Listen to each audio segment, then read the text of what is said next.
Hello and welcome to the Rask Network.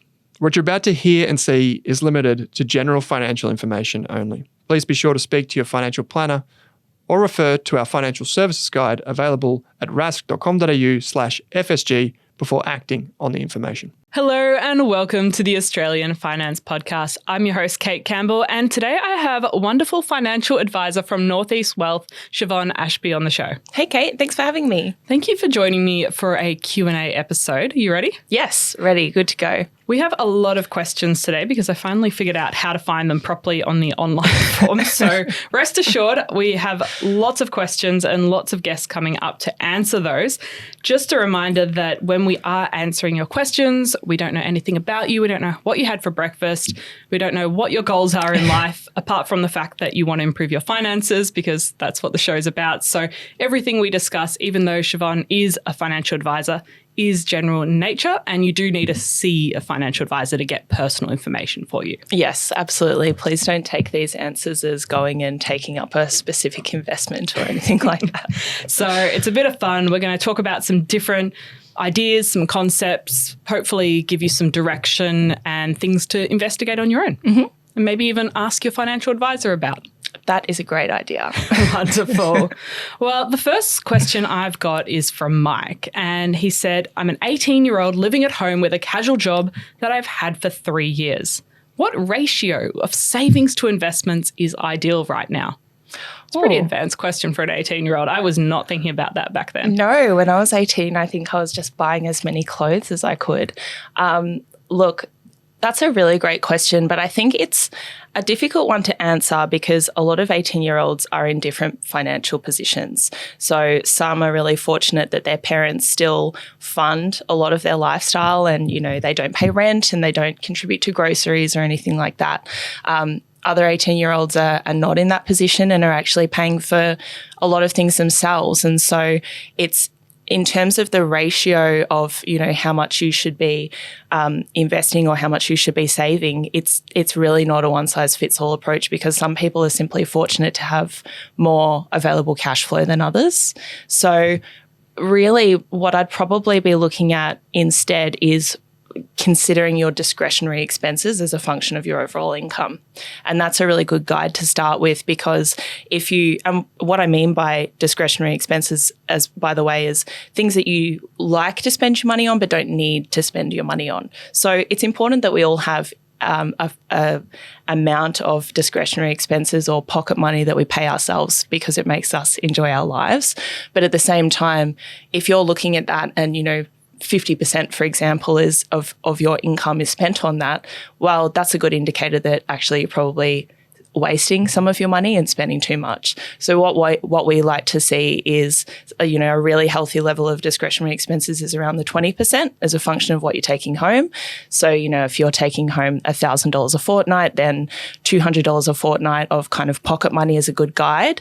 And then the rest you would be carving out for bills, which is things that you have to spend your money on, whether it's rent or, you know, groceries. And then the rest you can use to consider for any sort of wealth creation or savings. And as you said, it's so different. Like a 18-year-old that's moved from Mildura to Melbourne to go to uni and suddenly is paying for everything. Most of the income might be spent on rent at a share house and all the different costs involved. Exactly. And we can't forget as well, of course, we're in a cost of living crisis and 18-year-olds don't typically have a high income because they're working casually. A lot of 18-year-olds are still in high school or, you know, in uni, for example. So I think that, you know, if I reflect on myself as an 18-year-old, I was in a position where I was having to contribute rent for my house and I was also having to pay for a lot of my food and my petrol and those sorts of things. So I wasn't in, you know, that privileged position that others have where their parents are still just able to fund everything. So that's why it's a difficult one to answer because it really does depend on your own personal circumstances. I think if you do have the opportunity to stay at home for longer and it is a good situation and you are close to uni or whatever you've decided to do after school, it is a really good opportunity to set yourself up well, though. Oh, undoubtedly. I mean, people are very fortunate if they are in that position, particularly if their parents are comfortable to keep them at home and continue paying for their groceries. Keep them and water them. Well, some parents don't want to, but other parents do, and other parents love the idea of having their kids stay home for as long as possible. So I really appreciate the desire when you become 18 to feel the need to really gain your independence and move out. But the reality is the longer you can stay home and actually reduce your expenses as much as possible, it's going to put you ahead more quickly because life is expensive when you get out into the world and you're paying for everything yourself. Yeah, and it's so difficult to save up for a house deposit if you are paying rent and also trying to save for that. Oh, particularly like 100%, and particularly when you consider house prices in Melbourne where we are, or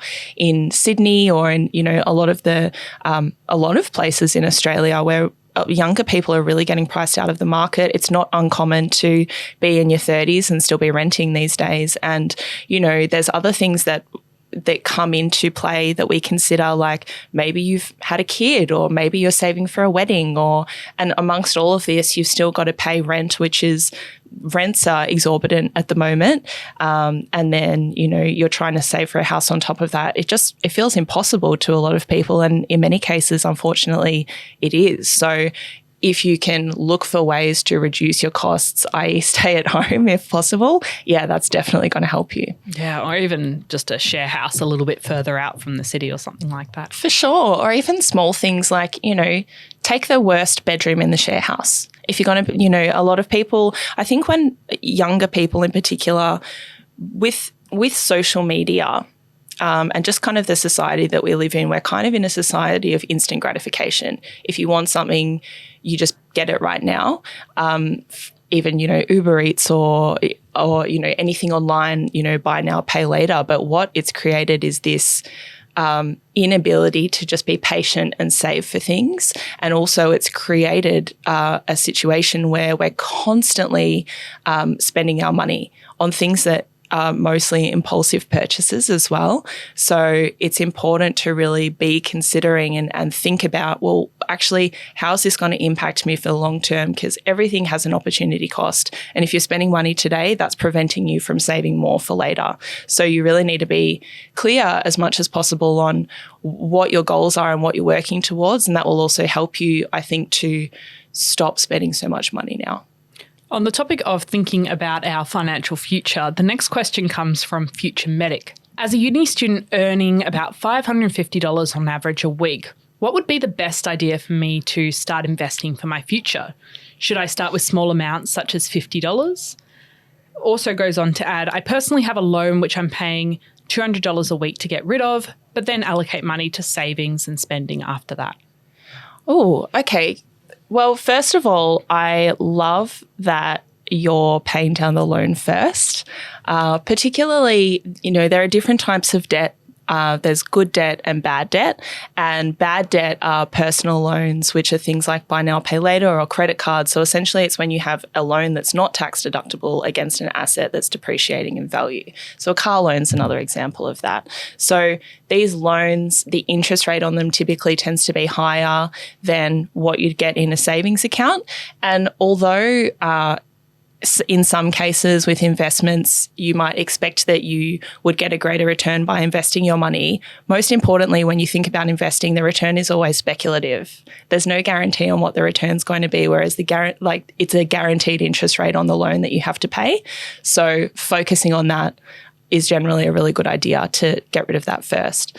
Now, when it comes to starting with investments, there are, of course, all different kinds of investments out there, and it can actually get a little bit confusing to know what to think about, and there's a lot of different opinions online.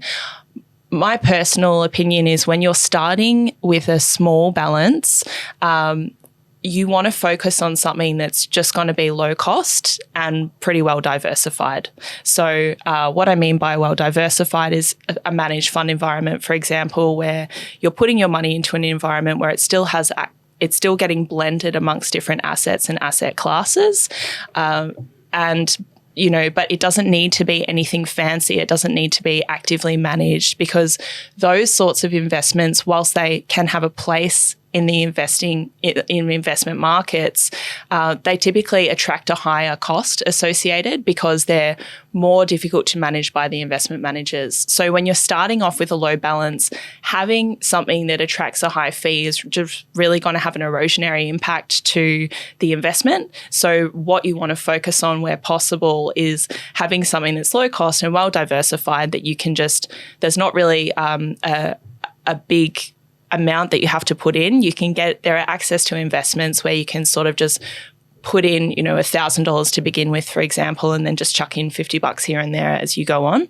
Have you had many clients use micro investing apps like Raise or CommSec Pocket, Pearl or Micro?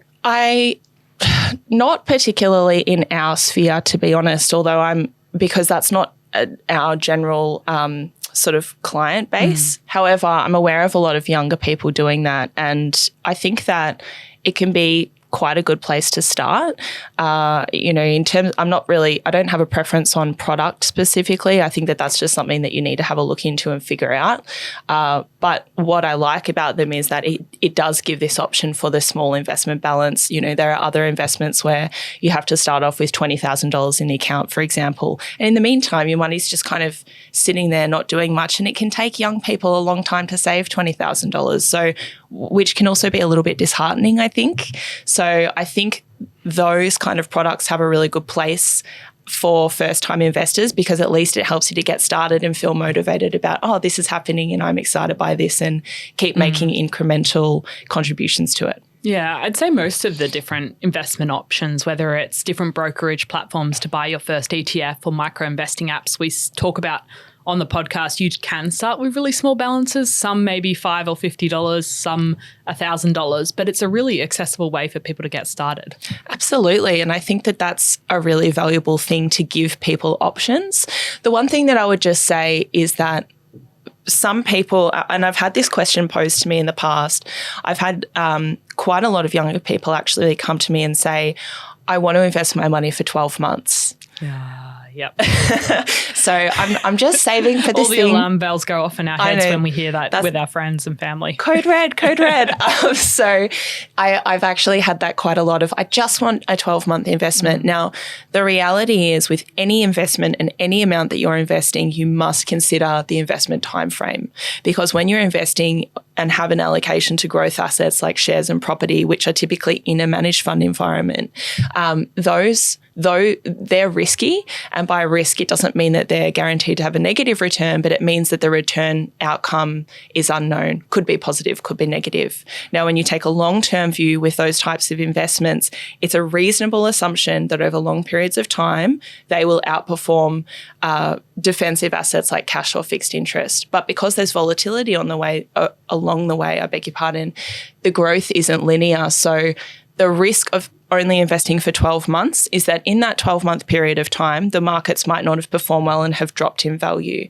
And so let's imagine you've put in $500 today, but you're wanting it back in 12 months. You might have less than $500 in 12 months. So really, before you even begin to invest, you need to critically think about, when do I want this money back and how long can I have it invested for? Yeah, and especially as a uni student, you've got probably lots of different costs on your plate. You might be saving up for an exchange. You might be saving up to move out of home. There might be lots of different short-term priorities that are on your plate that aren't necessarily invest for 10 years. So thinking about what's most important to me, maybe I start investing with a small amount because I'm learning and growing the skill set. But if that's not my most important goal, because I've got a whole heap of other priorities while I'm young and at uni first, then that should be taken into consideration. 100%. And I think that for some as well, they want the mindset of A, I'm doing something and this isn't just sitting in savings, but B, also this is locked away a little bit. So psychologically, I'm not just going to,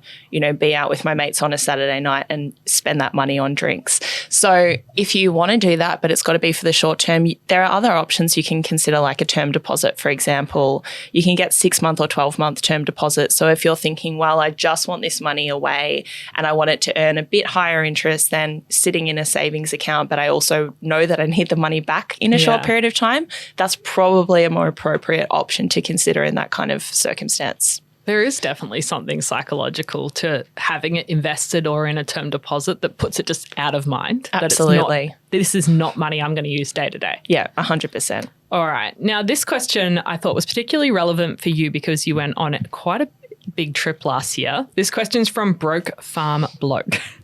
I don't make up the names. I love that name, by the way. Good. Owen encourages everyone to come up with their most creative name when they submit a question. Yeah, well, I'm a fan of that one. Hey guys, I'm about to do an international study tour for a month in the USA. I'm wondering what the best way is to have access to ATMs and cards over there without the ludicrously high buy-sell spread of foreign exchange when you're moving Australian dollars to US dollars with his current travel money card. What did you use when you were traveling? So I used Wise when I was traveling. Yeah. To be perfectly honest, I am not across every single card on the market because I just had a quick Google and Wise was one of the top ones. And the reason I particularly liked it is because it gives you a digital card as well as a physical card. So a lot of us have Apple Pay or probably Google Pay if you're an Android user, and you can, just tap your phone, tap your Apple Watch. So that was a really handy feature. There were no fees associated with it, so that's obviously what you want. So we didn't really have really high exchange fees or anything. Also, when you transferred money, it was instant. So that was really cool. And within the Wise app, there are a number of different currencies that you can have. So, I mean, this might not apply to Broke Farm Bloke because it's just going to the US. But if you want multiple currencies, if you're going to Europe, for example, and you're going within a few different areas that have different currencies, then you can actually just have multiple loaded onto the card and just sort of swap between them. So, yeah, what I would say though, and this was a handy tip that someone else gave me, was have a second card available from a different product provider. Because if you go away, like let's imagine that you choose to use Wise and then the Wise platform goes down, you're stuck. So it's not about having a second Wise card. It's actually about having a backup card, whether it's the CBA travel money card that as the example that was used or anything else really, but just the opportunity to go, that institution is down, so I'm not out of options. And that can happen in Australia too. I remember 100%. There's been multiple big bank outages over the last few years and suddenly restaurants can't accept your money and you can't get money out of ATMs and all of this thing happens. So it's good to have at least two payment options, I think, at any time. Yeah, I would say so because you really just never know what's going to happen. So although you hope that it won't happen, it didn't happen to us. It was really just a good peace of mind knowing that, okay, well, if something happens, I'm not going to be totally stuck in a foreign country with no access to money. Yeah. When I was traveling last year, I used Up. So that's an Australian provider, but they just gave you the best exchange rate at the time. So for me, I was just able to keep my money in Australian dollars and tap for things. And then when I went in the app, it would tell me how much it was in pounds. It would tell me how much it was in Aussie dollars. It would tell me the exchange rate on the spot. And I did a few comparisons and it seemed pretty good for me. And there wasn't any international transaction fees. So that's even something to watch out for in Australia if you are buying something from an overseas publication. So you're subscribing to a publication US dollars overseas. You often get charged an international transaction fee on top of that from your card provider. So that's something to watch out for. There's lots of different options you can get in Australia that don't charge you international transaction fees. Yeah, and I would really agree that that's an important consideration because quite frankly, it's a total waste of your money. You'd much rather pay less fees to the bank and keep your money for whatever you want to spend your money on. So I think that it's worthwhile considering those things. There are things that you have really no control over. For example, what the foreign exchange rate is. That's pretty much going to stay the same across a lot of institutions, just depending on what's happening with the currency at the time. But things like fees and even is there ATM fees and fees to take your money out should be considered when you're thinking about, what sort of card to get for overseas. Yeah, when I was having a look at Wise, you could get up to 350 Australian out of the card each month for free. Yeah, and so often don't need much more than that. Yeah, we pretty much are in a cashless society these days. You don't need a lot of money. And quite frankly, I don't think it's really safe to travel with a heap of cash on you unless you need to. I mean, it's always good to have a little bit of cash just in case you need it. But I don't know about you. I'd rather not be from upon a farmer's market. It still just takes cash. Yes, exactly. But then you probably don't need more than $350. Yeah. Hopefully not anyway. But yes, backup is what I would recommend doing, backup options. And even when I was looking at what the currency conversion rate, I looked at a couple of different providers like Up, Wise and Revolut at exactly the same time a week or two ago, and they all gave you very similar amounts when you were converting 1,000 Australian to pounds. So I think as long as you don't have to pay international transaction fees, you can get some cash from the ATM without paying a big charge, and there's no extra account keeping fees, you're pretty much good to go. Agreed. Yeah. The next question is HEX related, and it's from Poor Mum, Rich Kids. Our child has started her first year in a secondary education degree this year.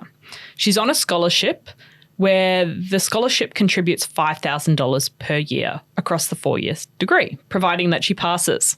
So that's important.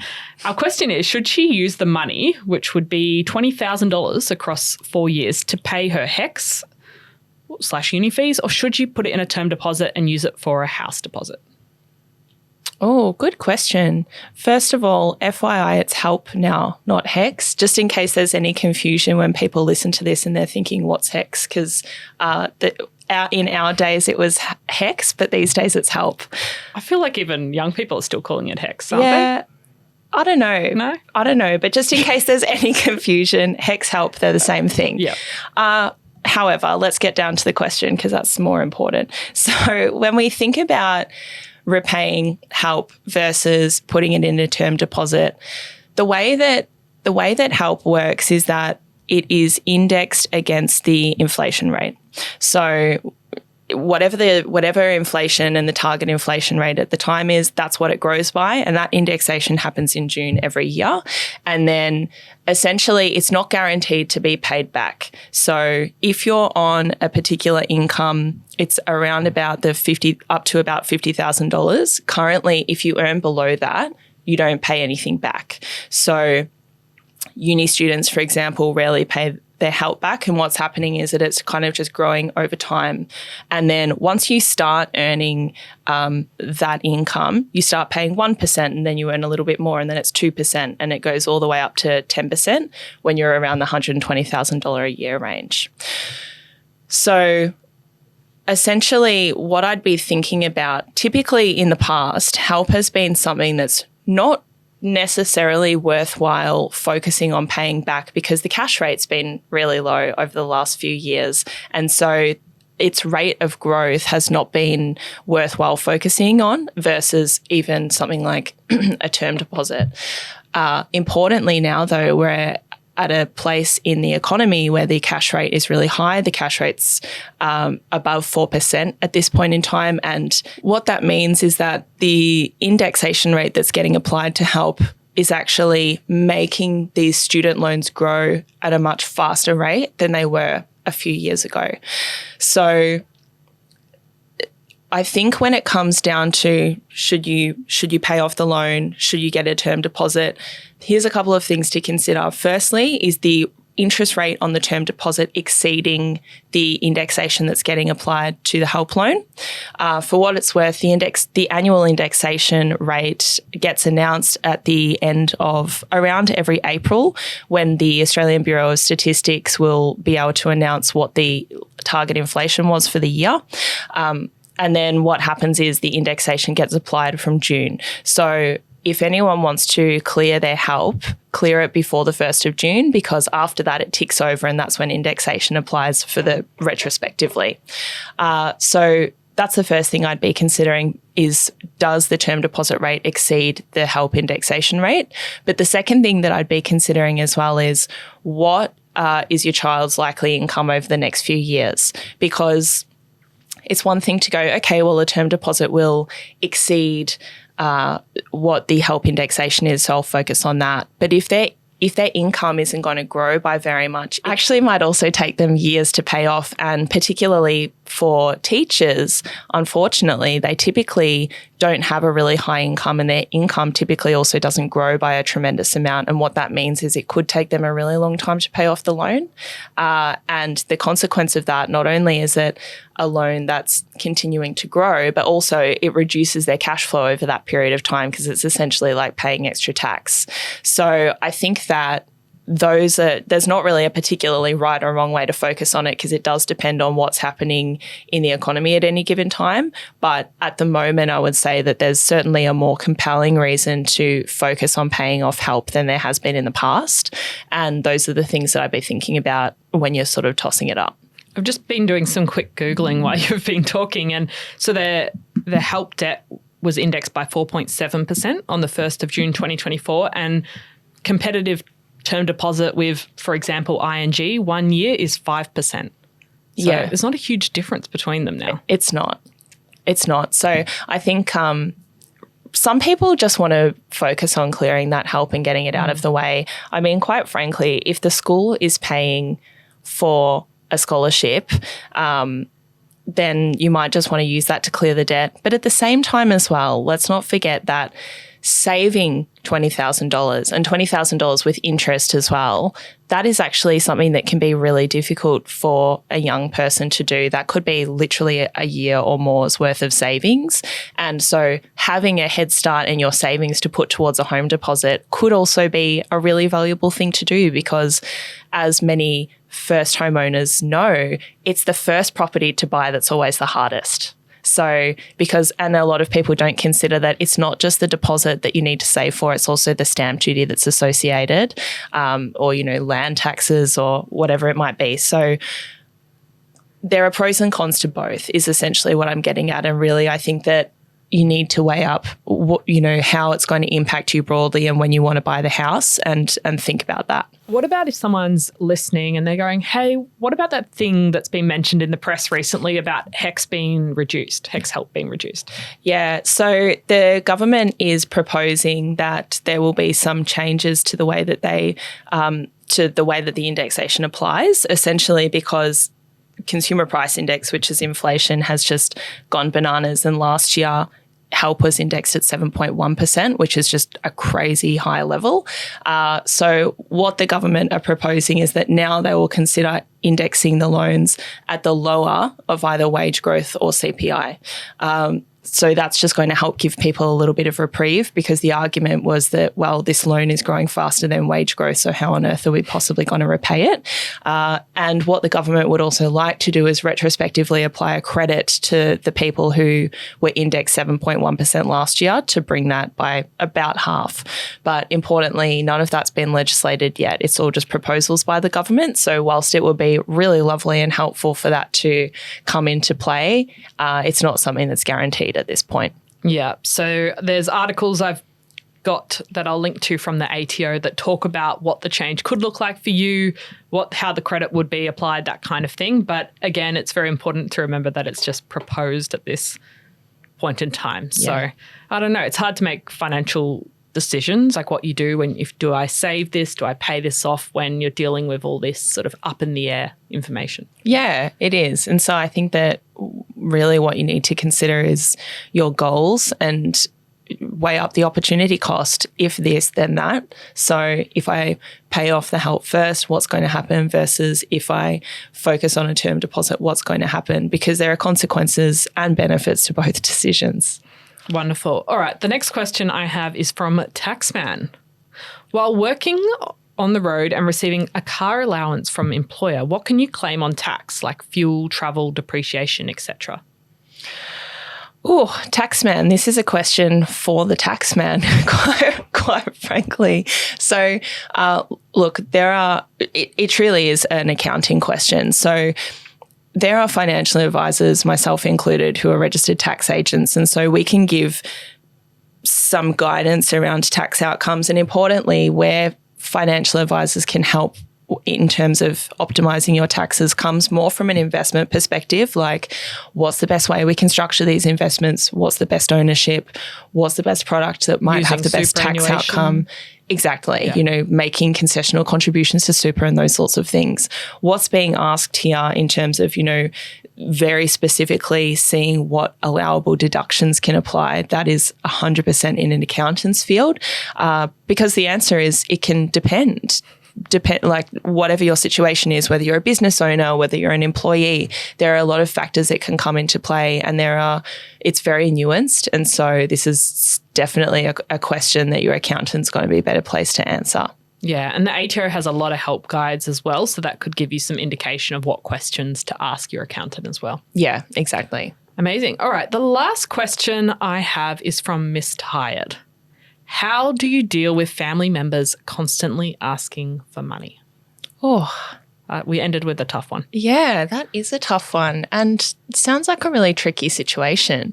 I think this is a bit of a tricky one because I have a very assertive personality. So I'm the kind of person that would just say, well, just be straight up with them and tell them to stop. But I recognize that that's not everyone's personality.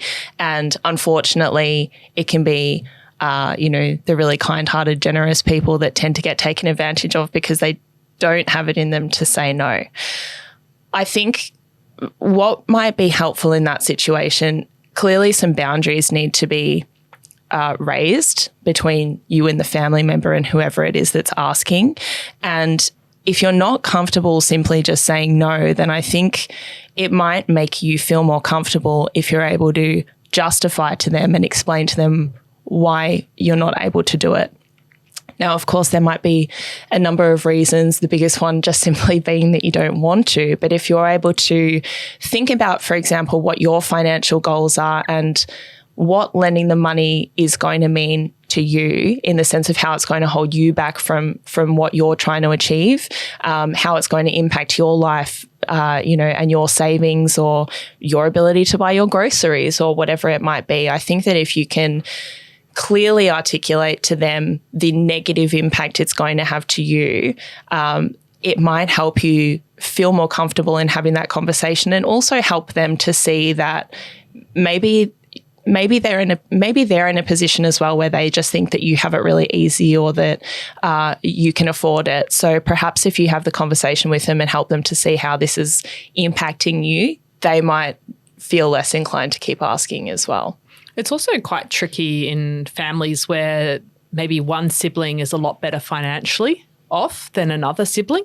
And I've seen this happen before where people have fallen into one person sort of financially enabling the other and one person's semi-financially dependent on the other. And there's expectations there that they support each other. Absolutely. And I've actually seen this happen in a lot of family scenarios where there will be one child that's really excelling and the other child that's not. It could be for many reasons, including substances, for example, and they just have a heavy dependency on the parents, and the parents have this savior complex, I suppose, of I just have to help you. I just couldn't possibly let you fall behind on your rent, or, what are you going to do without me? As loving and noble as that is, unfortunately, the reality can be that the longer you help these people, the more they just get in their mind that you're their backstop. And unfortunately, and this is just a reality in my mind, sometimes you need to let people fail. You need to let people fail on their own so that they can actually appreciate the situation that they're in and actually learn to stand up on their own 2 feet. And that is much easier said than done. I completely appreciate that, especially when it comes to family, because there's a lot of emotional subjectivity that comes into play where, finances aren't the most important thing. But sometimes, in my experience, helping people financially again and again and again can actually be far more of a hindrance than a help. And sometimes you just need to learn to say no. And perhaps in doing that, it's not just about leaving them out in the cold, but maybe there are things that you can help them with financially that's not about giving them money. Maybe you can help them to increase their financial literacy. Maybe you can help them with a budget. Maybe you can help them, actually understand how to more effectively manage their finances. So there are ways that you can help financially without actually putting your hand in your pockets that might be more valuable because you're giving them the tools to learn how to manage it themselves rather than being irresponsible and always coming to you. I read a really interesting book recently called Coupleship Inc. And it's by a financial psychologist in the US who brings together a lot of these ideas, and she talks about these sort of behaviors of enabling people, whether it's kids or partners and things like that, and also comes up with a lot of sort of thought starter questions and strategies to think about. So that might be a really interesting book to have a read of as well. Yeah, agreed. And look, ultimately, if this is something that you are unable to do on your own, it might be that you need to seek some professional help, like go and have a chat with a psychologist or go and have a chat with someone that's going to enable you to, empower you really to have that conversation and feel comfortable in where it's coming from and why you're doing it. Because I remember when we chatted to a counsellor once on the podcast, and she said that a lot of us don't have the right language when it comes to money conversations, so we feel like we can't talk about it. We don't know how to explain what we're thinking in our head out loud. Yeah. And so even just chatting to a third party and having someone to bounce off and say, this is what's happening. Do you think this is something I should keep doing? Do you think I'm unreasonable to say no to this request? Yeah. And I think, look, another tool that might be really useful, there might be some people that have the words, but maybe you get railroaded by the person and they won't allow you to speak, or maybe you're the kind of person that has the words, but then when it comes to saying them, the emotions, you get welled up in emotions and you aren't able to articulate them. So if you're that kind of person, another really useful tool could be to write a letter, because writing a letter gives you the opportunity to be really concise in what you want to say. It gives you the opportunity to not just kind of say it all in the heat of the moment, but think about it, come back to it, sit on it for a week, see how you feel with it. So, and then also you might not be ready to face their reaction or their response, but at least if you can let them know how you're feeling, that might be a good step as well. But remove some of that emotion that can get caught up in the moment when you're having the conversation and it gets a little bit heated. It's certainly a tricky one, isn't it? It absolutely is, yeah. All right. Well, we have covered a lot of different topics today, from HECS to a little bit of travel, which is always a bit of fun, to lots of uni students working towards financial goals, which is fantastic. What is the number one thing you want listeners to take away this month? Maybe something you want them to try with their finances, something you want them to research, something you want them to consider? I think that at the moment, we're in a really difficult position in our economy where things are really expensive and it's setting people back. So I think that if people were going to focus on a way that they could get ahead currently, have a really good review of your budget. Because what I've seen a lot of recently is that costs have risen, bills, for example, but people aren't reducing their discretionary expenses as their bills are rising, and then they're ending up with less available money. And it is getting in the way of things like investing or saving for future or saving for house or whatever it might be. So I think that given the particular, period that we're in, it's a really good opportunity to actually just have a full review of your finances, take stock and see if there's areas that you can cut back in some of those discretionary ways so that you can actually focus more on the things that you really want to achieve in the long term financially. Wonderful. I love that tip. Well, Siobhan, thank you so much for coming on the show and answering some listener questions today. Thank you for having me. Now, if you want to send your own question, there is a link in the podcast player that says ask a question. Send it to us there for any future Q&As we do with financial advisors and accountants, property experts, all of that stuff. So there are plenty of resources in the show notes, but thank you very much for listening. Thanks, guys. Thanks for watching this video on the Rask Network. While you're here, don't forget to like and subscribe so you can get videos each and every day on business, finance, investing, and so much more.